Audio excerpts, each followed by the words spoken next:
Cô nè theo cô phía ý yêu ta cô lo ở ý rồi nè nhớ đào lúc ăn tôi cười nó cô nè sinh lo cô xì nè ít tôi biết con sai của là đôi nè nhớ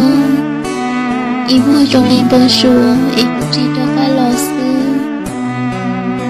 cô nè rong ta lý tê của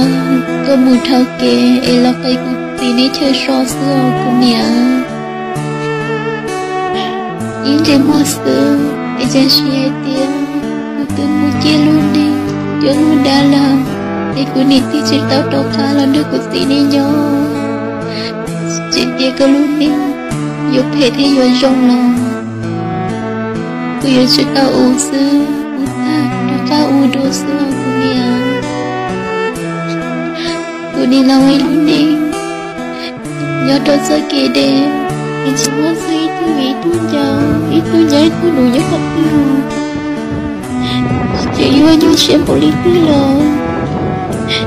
Cũng nhìn trái ta trong học về, cũng phía đôi mình cả bên đúng lúc rồi cũng nhớ. Cũng nhìn thấy cuộc phía,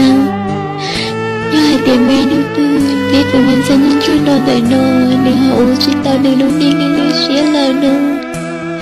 Em đi tóm chạy luôn đi tay, kia này luôn bị chén ăn chút, đã cuộc gì đi tốt buồn, tôi nhớ là xưa em, nếu bây giờ tôi siêu,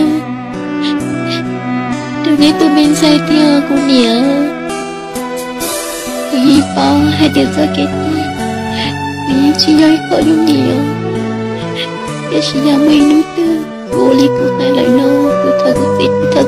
ra lúc gì cũng đâu cô thiên em mơ cô nhớ.